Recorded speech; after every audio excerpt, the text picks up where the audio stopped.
Deus para a tua vida, e eu já até, quando eu tenho uma mensagem, eu mando pela rede social, e o tema da mensagem fala: o filho que consertou o erro do pai. Meu irmão, quando eu quero fazer como introdução, porque às vezes alguém nos diz: filho de peixinho, peixinho é. Será? Eu não acredito nisso.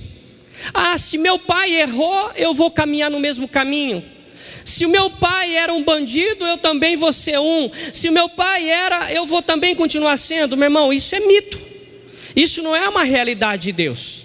E eu vou mostrar para você aqui, na palavra, de coisas que um rei fez e o seu filho fez diferente.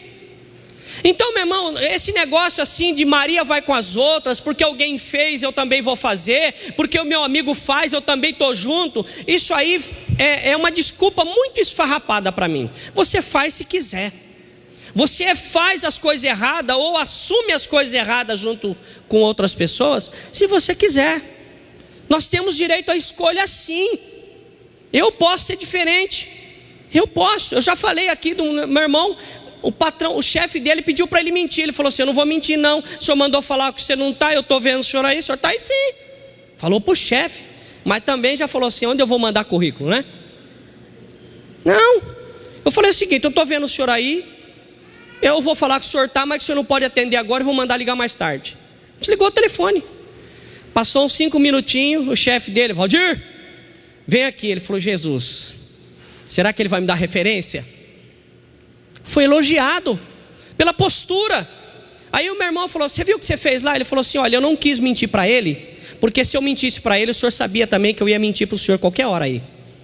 Então eu falei a verdade para ele, porque eu quero estar sempre falando a verdade para o senhor. Ele falou: você é dos meus, filho. Foi promovido. Hoje o meu irmão, ele faz compra ele trabalha na importação de uma empresa de caderno aqui de Bauru, você deve fazer ideia, fica ali no Jardim Santana, perto da Polícia Militar, e ele faz compra na China, ele que faz a importação de produtos vindo da China. Então, para quem tinha o risco de ser mandado embora e hoje trabalha nessa área, você percebe que a verdade nos coloca em lugar mais alto. Já começa por aí, amém? Então, o filho que consertou o erro do pai. Eu quero que você abra comigo no livro de Crônicas 28, versículo 1. 2 Crônicas, nós vamos abrir juntos, 2 Crônicas, capítulo 28, versículo 1. Quero falar de um rei chamado Acás. Esse rei Acás, ele foi um homem que se tornou o líder de um povo, que ele tinha que dar continuidade em algo de Deus. 2 Crônicas, capítulo 28, versículo 1. Ele tinha que fazer as coisas que era certo, mas porém, ele tomou um caminho, um rumo errado, um rumo diferente. Olha o que diz aí: tinha Acás 20 anos de idade, quando começou a reinar, e 16 anos reinou em Jerusalém. E não fez o que era reto aos olhos do Senhor, como Davi, o seu pai. Versículo 2: antes andou nos caminhos dos reis, andou nos caminhos de Israel, e além disso, fez imagens fundidas de Balaíns. Versículo 3: também queimou incenso no vale do filho de Enom, e queimou a seus filhos no fogo, conforme as abominações dos gentios que o Senhor tinha expulsado de diante dos filhos de Israel. Meu irmão, olha só, um homem que deveria dar continuidade nas coisas de Deus, o que ele faz? Ele adere, ele passa a fazer ali uma aliança com a Síria, começa a fazer uma aliança com a Babilônia, e ao invés dele influenciar esse povo, ele se permitiu ser influenciado, e ele começou a fazer tudo que era errado, Tudo que era desagradável a Deus, ele fez. E no 2 Reis 16:8 diz assim: e tomou a casa a prata e o ouro que se achou na casa do Senhor e nos tesouros da casa do rei, e mandou um presente ao rei da Síria. Tudo que era valioso na casa de Deus, ele pegou tudo isso e mandou para o rei da Síria. E ele começou a se dedicar a um Deus que não era o nosso Deus, não é o Senhor, não é aquele que, quando Moisés perguntou assim: olha, eu estou indo para o Egito libertar o povo que é do Senhor, quando alguém me perguntar quem enviou, quem eu digo que me mandou, ele disse assim: diga a eles que eu sou que te mandou. Então não era o nosso Deus, não era esse Deus, mas ele conhecia esse Deus, porque nós lemos na palavra que a descendência dele era de Davi. Ele vinha de uma linhagem de Davi. Ele deveria então seguir um estudo, seguir uma direção, seguir uma ministração conforme ele tinha aprendido de sua descendência. Mas ele resolveu fazer totalmente o contrário. E ele pegou tudo aquilo que era de valioso para Deus, o templo, deu de presente. Porque os povos começavam a cobrar impostos, começavam a cobrar propina. Você já ouviu falar sobre isso? No Brasil não tem, graças a Deus, esse negócio de propina não tem. Começou a se cobrar isso, e ele pegou aquilo que era riqueza, para não ser destruído, para não ser invadido pela Síria, pela Babilônia. Ele ia lá e falou assim: olha, para você não fazer as coisas erradas comigo, está aqui, eu vou te dar todos os ouros do templo. E o que é que ele fez? Ele construiu para a igreja, para o templo do Senhor, ele construiu imagens do bezerro. Sabe aquele bezerro de ouro que Moisés destruiu, queimou, fez um pó, pôs na água, pôs para o povo beber. O povo bebeu aquela água com o bezerro de ouro derretido em pó, que era de ouro, bebeu tudo aquilo e depois falou assim: agora mata os caras de espada.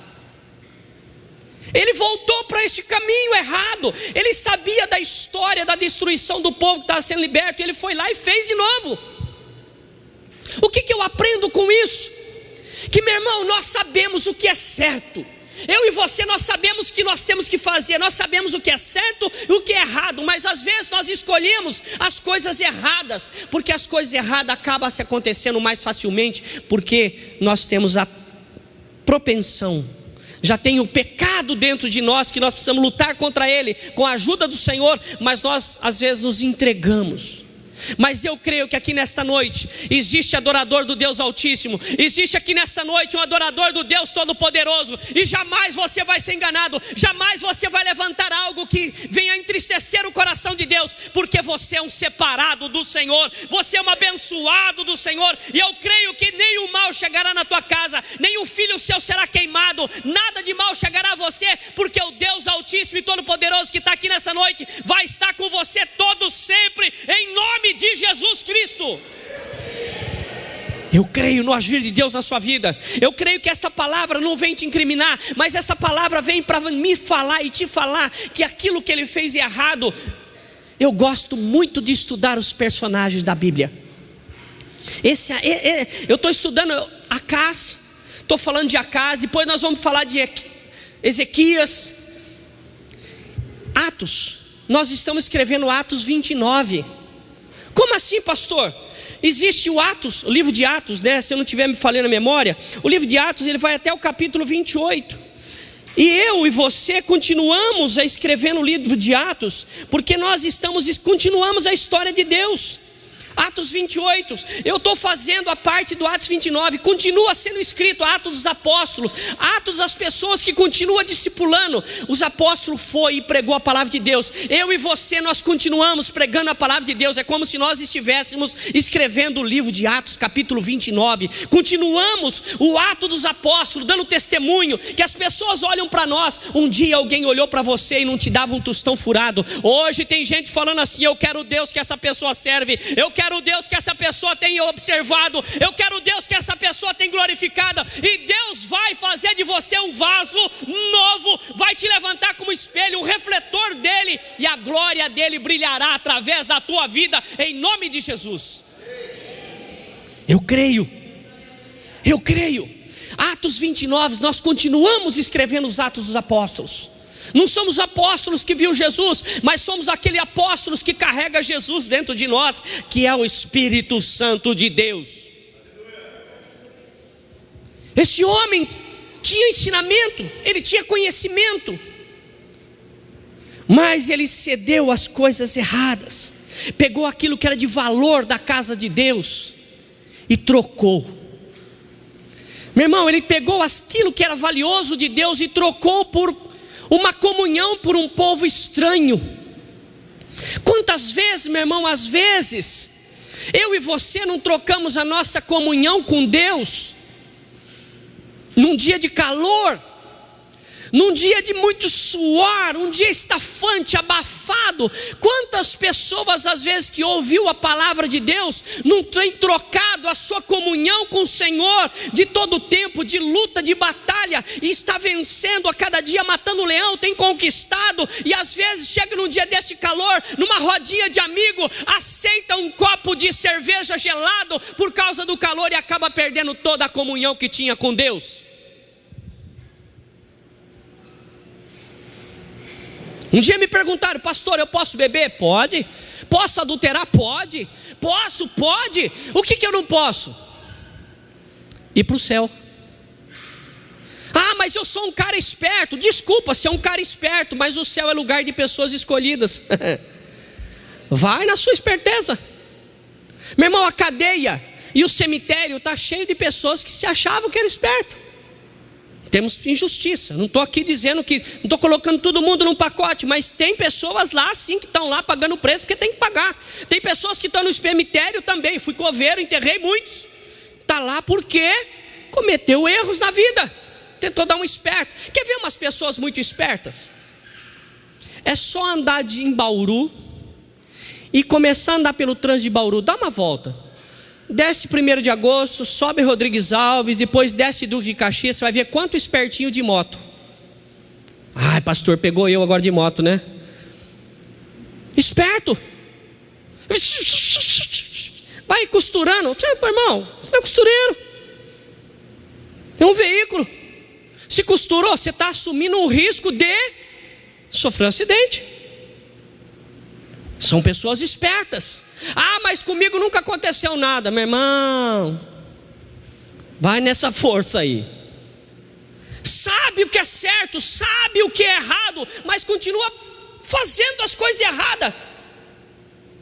E o duro que quem sofre muitas vezes são as mães, são as esposas, são os maridos, pais. Quando vê as coisas erradas, de tanto conselho que deu para o filho, tanto conversa com o pai, tanta conversa com o marido, com a esposa, e ali entra numa enrascada, e as coisas, meu irmão, às vezes não tem volta. Às vezes a morte não tem volta, e às vezes o acidente não é para matar, mas é para deixar numa cadeira de roda, é para deixar numa cama. Assumir esses riscos. Nós sabemos o que tem que fazer, mas não faz. Eu volto a insistir, às vezes somos teimosos em fazer as coisas erradas. Se você quer ser teimoso, meu irmão, amém, eu estou aqui para te avisar. Por que eu tenho que fazer isso? Em Hebreus capítulo 13, versículo 17, diz que eu vou prestar contas de todas as vidas que Deus colocar diante de mim, que eu tiver que ministrar para elas. E quando chegar no céu, alguém aparecer lá um acusador, vai falar assim: o pastor Osmir não falou que na terra as pessoas não podiam ser espertos. Aí eu vou falar assim: abre lá o meu pendrive, busca aí na memória do meu PC, abre aí HD, você vai ver, está lá escrito que eu falei que na terra é lugar de pessoa esperta, mas no céu é lugar de pessoas escolhidas. Eu tenho que ser escolhido na terra, eu tenho que ser escolhido no céu. Amém? Glória a Deus. E aí ele fez tudo isso de errado. Interessante que no versículo 3 aí que nós lemos, de Crônicas 28, versículo 3 diz assim, que também ele queimou incenso, e além de queimar o incenso, ele queimou os seus filhos. Meu irmão, para aí um pouquinho. Você tem coragem de queimar o seu filho por alguma coisa? Esse homem, ele perdeu o seu juízo. Esse homem, ele perdeu as estribeiras. mas Deus o manteve lá. Deus permitiu que o sucessor dele, o filho, rei Ezequias, assumisse o lugar dele. Meu irmão, pensa comigo aqui. Se você conhece um pai que faz tudo isso até com os filhos, que o versículo 3 está escrito que queimou os seus filhos no fogo. Talvez não seja o filho da carne, mas talvez seja crianças.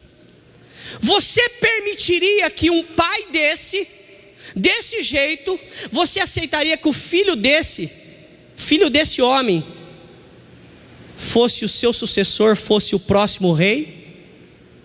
É o mesmo que hoje, já que você conhece, tá a Dilma lá, não é? O que você acha do Lula voltar na próxima eleição? Vixe, tem gente arrepunando aí, arrepiou. O que você acha? Irmão, é a mesma coisa. Quando você olha para as circunstâncias e fala assim, pode vir alguma coisa boa, como falar de Jesus, pode vir alguma coisa boa desse lugar aí? Não pode? Pode sim. Porque Deus, quando Ele está no negócio, Ele procura um coração onde Ele pode trabalhar. E eu creio que o seu coração é um coração moldável. Eu tenho certeza que nesta noite vai sair grande bênção daqui, porque o teu coração está aberto. E você, por causa disso, vai levar o milagre de Deus para a tua casa, porque você está abrindo o teu coração. E Deus está à procura daqueles que o adorem em espírito e verdade. E você está aqui, você é um adorador. Você é um adorador em Cristo. O rei Ezequias, filho do rei Acás, segundo a Reis 18, abre lá. Livro de 2 Reis, capítulo 18.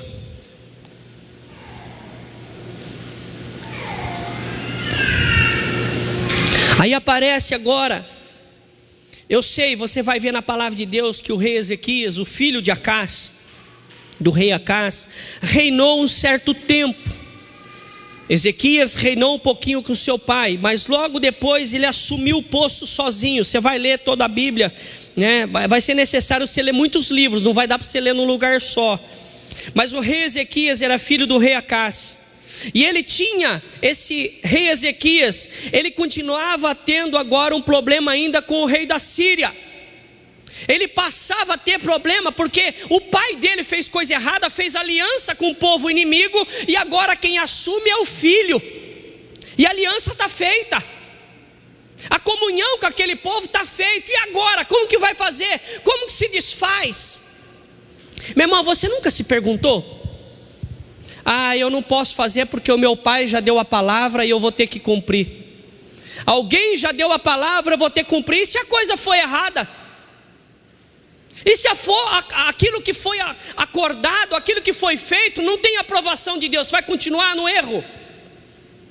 Eu creio que não, porque eu creio que você tem a sabedoria de Deus, eu creio que você tem o direcionamento do Senhor, e o Senhor não vai deixar os seus serem enganados, e eu creio que você não será enganado, em nome de Jesus Cristo. 2 Reis 18:2.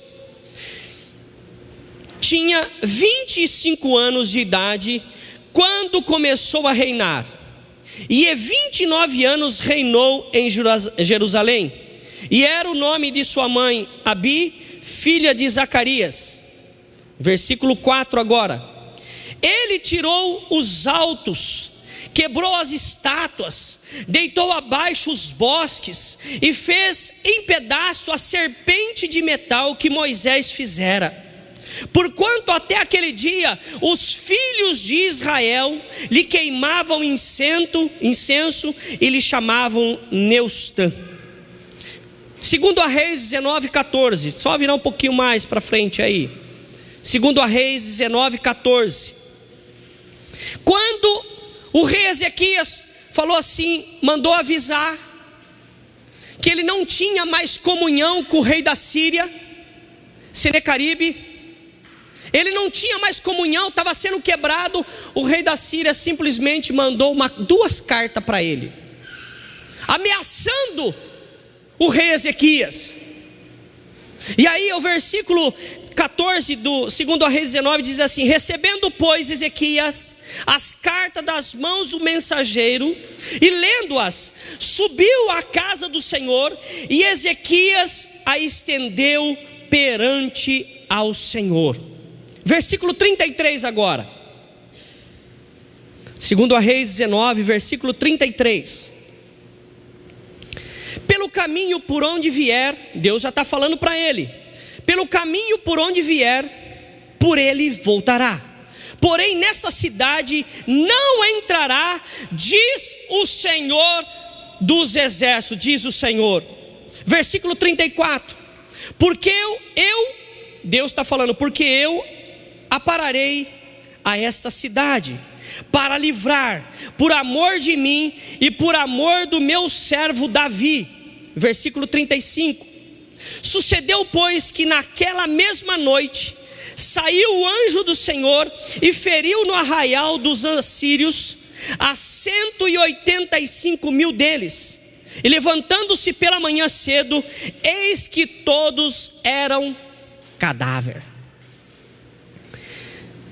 Meu irmão, aqui eu comecei a meditar nessa palavra. E quando alguém diz assim: ah, filho de peixinho, peixinho é. Não comece a dar mais valor a isso que você ouve quando se trata das coisas de Deus. Porque tinha tudo para Ezequias ser também uma vergonha para Deus. Tinha tudo o rei Ezequias para ser um espelho de seu pai, para ser um adorador de imagens. O ídolos é isso. Como diz na palavra, a imagem não tem boca mas não fala, tem olho mas não vê, tem ouvido mas não ouve, tem perna mas não anda, e ainda por cima você precisa acender algo para ela porque ela não tem luz própria. Ezequias tinha tudo para ser um perdido na vida, mas tinha Deus na vida dele, ele tinha um livre-arbítrio, ele começou a escolher o que ele queria para a vida dele. Eu creio que você tem escolhido de Deus para a tua vida. Eu creio que na tua vida só terá bênção, porque você tem escolhido o melhor de Deus, e você comerá o melhor desta terra, em nome de Jesus Cristo, porque Deus tem assim para mim e para você. Ele tinha 25 anos, era um menino, era um jovem, e ele reinou ali por 29 anos. Meu irmão, pensa comigo. Imagina o governo de hoje, 29 anos lá. Ah? E depois quando sair essa, entra aquele que estava. Ou entra a filha dela, né? O que você acha? Qual é a sua esperança? Quando você vê alguém tão ruim e aí fala assim: ah, a partir de agora eu vou passar o meu cajado para o meu filho, para a minha filha. Qual é a sua percepção do que pode ser o futuro?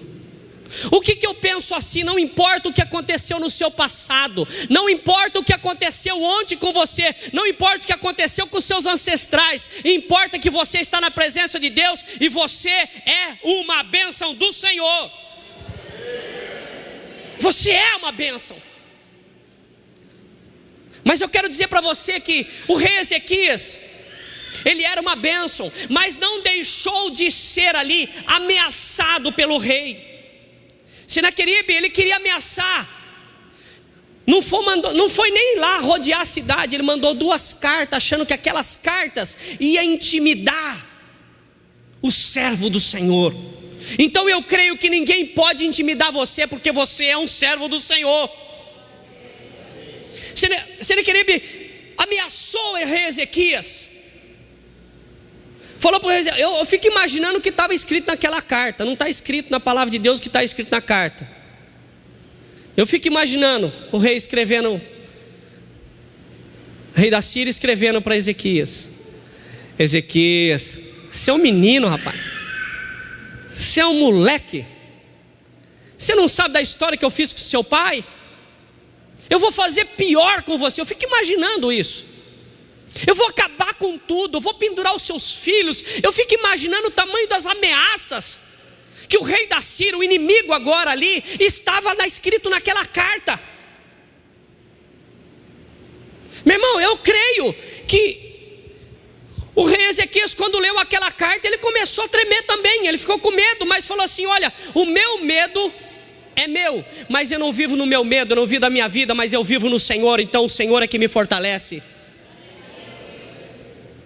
Eu começo a imaginar qual é a postura, né, olhando para Ezequias, qual deve ser a postura de um homem e de uma mulher de Deus, diante de uma ameaça de qualquer direção. Você já foi ameaçado, você já foi intimidado, você já passou certo constrangimento, e qual foi a atitude? Foi de se vender, dar um cheque em branco para a pessoa preencher, para deixar de te incomodar? Primeiro, se for comigo já não tem jeito, porque eu não trabalho com cheque. Desde quando eu saí do banco, meu irmão, eu bani. Eu não tenho conta corrente, não tenho cheque, não tenho empréstimo, não tenho limite de cheque especial, não tem nada disso não. Mas, porém, às vezes nós somos pressionados pela sociedade, pressionados por alguém para tentar nos corromper. Quando não, alguém fala assim: quanto você quer para permitir que eu roube a loja aqui? Quanto você quer para ficar quieto? Quanto você quer para falar que não viu nada? São, de certa maneira, intimidação, ameaças. Se não funciona desse jeito, aí ele fala assim: então eu vou pegar, se você abrir a boca, eu sei onde a tua filha estuda. Ah, meu irmão, eu conheço pessoas que trabalham com carro forte, e existe um esquema que acontece, meu irmão, ninguém entra na Protege, em qualquer outra carro, na Brinks, em qualquer caminhão de valor, sem apresentar uma senha. Alguém entra na tua conta sem senha? Alguém entra aqui na igreja sem senha? A sua chave é uma senha que liga o seu carro, porque a chave do teu carro tem um segredo ali, e que o código é um código que tem na chave, que ele não pode ser adulterado, ele não pode ser alterado. É aquele código. Se você pegar uma chave de outro carro, que seja igualzinha, não tem o código dentro. Tudo depende de código. Inclusive, está querendo colocar um chip na sua mão. Em Minas Gerais já começou, não sei se você viu aí, um chip na mão que tem até foto, tem tudo ali, os seus dados, tudinho num chip. Você não precisa nem carregar RG, é prejuízo carregar carteira, vai perder, vai roubar, você acha? O inimigo agindo. Apocalipse 16, 17 já está aí. E nós estamos brincando de quê? Quando vem uma ameaça para você, qual tem sido a nossa atitude? O rei aqui, quando ele recebeu essas duas cartas, o rei Ezequias recebeu essas duas cartas ameaçadoras, o que ele fez? Ele foi no templo, falou: Senhor, olha aqui as cartas que o rei Senaqueribe mandou para mim.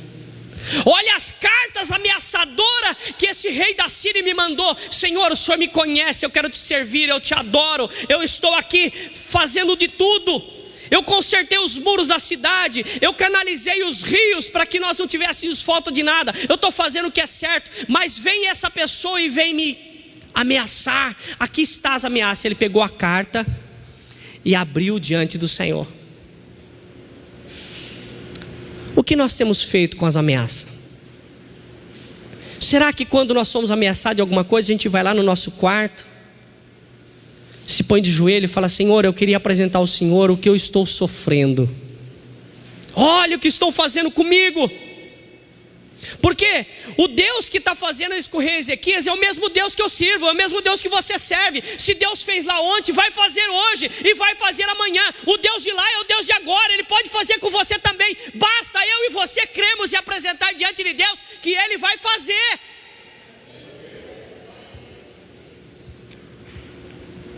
Ele pegou e estendeu a carta, apresentando como se ele estivesse contando a história para Deus.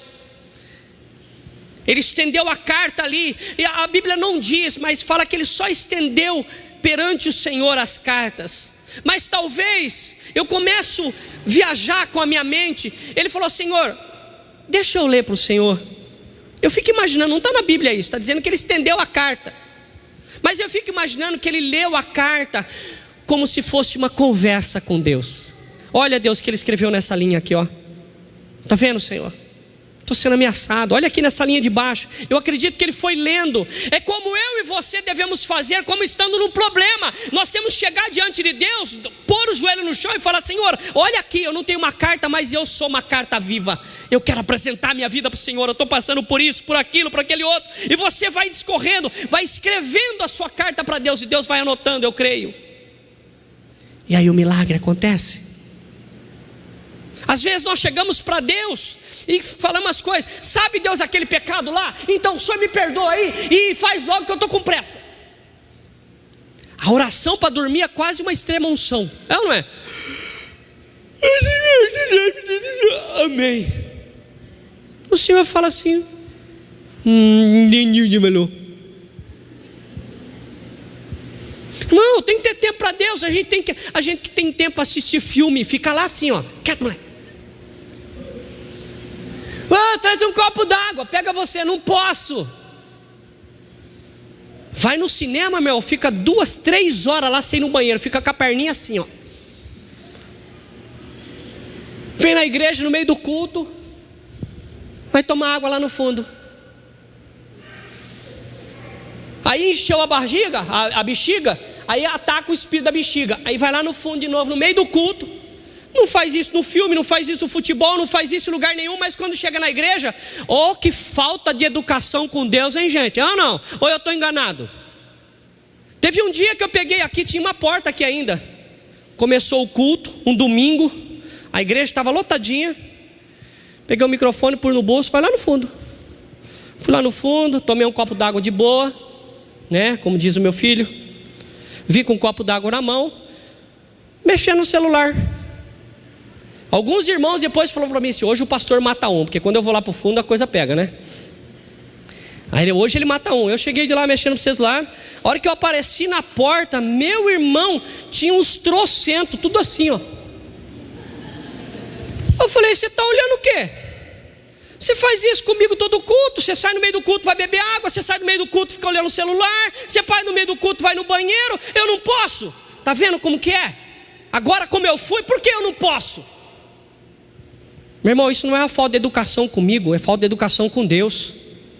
Você gostaria de estar conversando com alguém e esse alguém saísse, virasse as costas e fosse fazer qualquer outra coisa? Não converso mais com ele também. Estou de mal.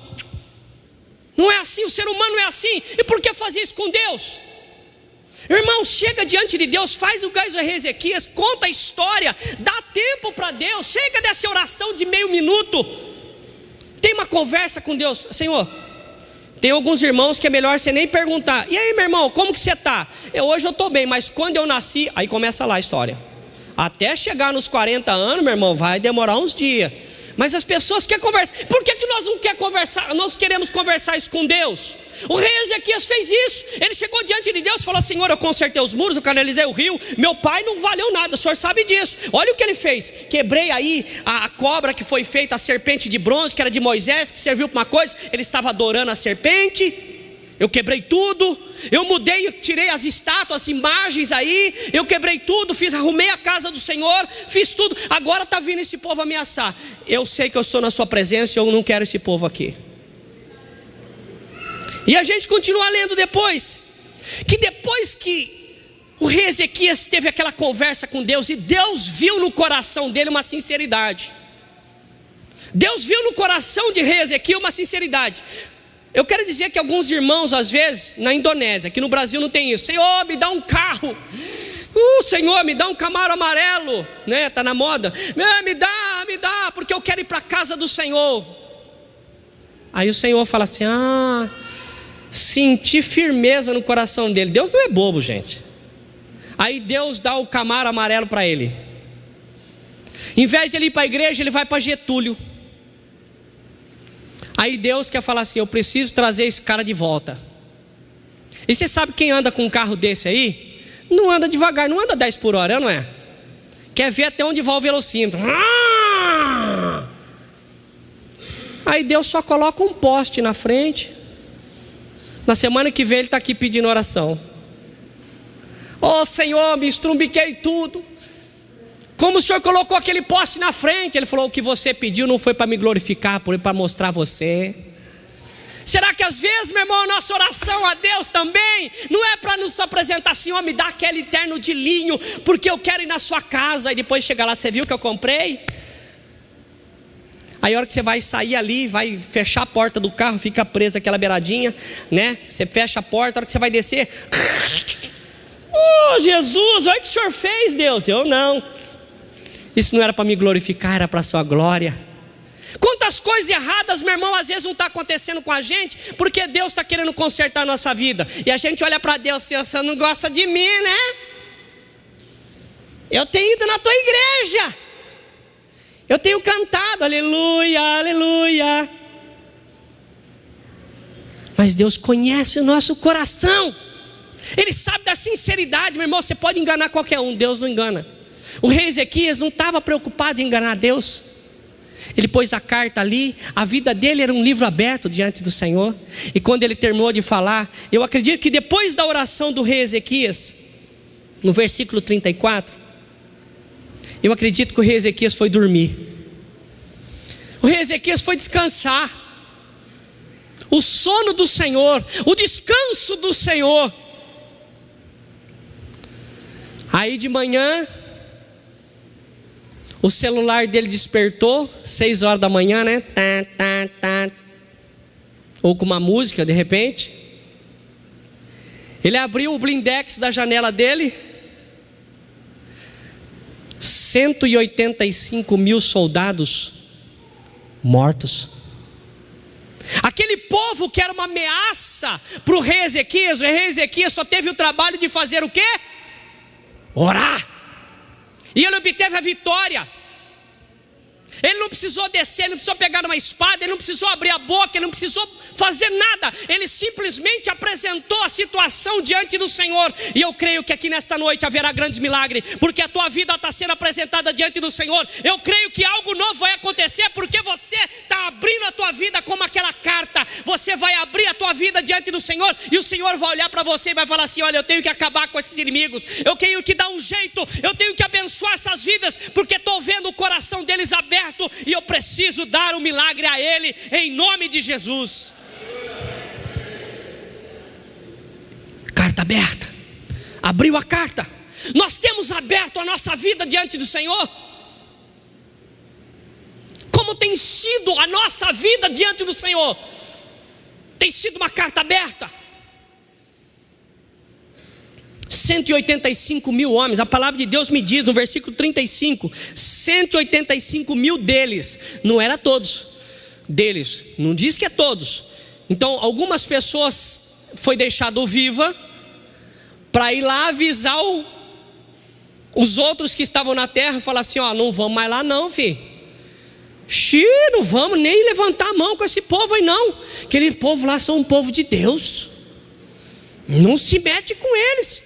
Eles estão tal de louvar, glória a Deus, aleluia, e bate palma e pula e faz um glória. E você vê os caras, parece que estão todo bêbado, mas estão embriagados no Espírito Santo de Deus. Chegou lá, contou a história. Ele falou assim: ó, nem vamos mais lá, filho. Vê se tem algum ouro deles aí, devolve aí, porque isso aí deve trazer algum mal para nós. Não está escrito na Bíblia, eu estou pensando aqui. Imagina o povo que está ali dormindo em volta da cidade de Jerusalém. Acorda de manhã, bate no amigo que está do lado, ele vira, está morto. Ô fulano, não responde, vira, está morto. Já imaginou essa cena, se acordar no meio de 185 mil pessoas mortas? Bauru tem 370 mil habitantes. 370 mil. 185 mil. Tenta imaginar quantas pessoas de Bauru teriam que morrer. Menos eu, você, nosso familiar, né? Mas fica imaginando o povo morto. Não vai acontecer isso comigo nem com você. O povo de Deus não, vai subir vivo para o céu assim, dando glória. Amém? Mas fica imaginando mais da metade, ou metade de Bauru, porque 180 daria dobro 360. 185 é exatamente a metade de 370 mil. A metade da população de Bauru era o povo que tinha morrido lá. Porque simplesmente um homem de Deus apresentou os seus motivos e Deus agiu. Eu quero que você comece a apresentar os seus motivos a Deus, porque eu tenho certeza na ação de Deus contra você, a teu favor e contra o inimigo. A teu favor Deus está. O inimigo pode se levantar, mas ele vai levantar para morrer, para cair, para ser destruído, porque Deus te levantou como vitorioso. Deus te levantou como cabeça e não como cauda.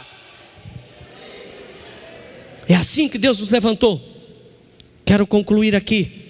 Mateus 18:20 diz assim: porque onde estiverem 2 ou 3 reunidos em meu nome, aí estou no meio deles. Deus está nessa noite aqui. Deus pode estar do teu lado, de repente batendo no teu ombro, falando: o que quer que eu te faça, meu filho? O que você precisa de mim? Diga, fale, eu acredito. Hebreus 13:8 diz: Jesus Cristo é o mesmo de ontem,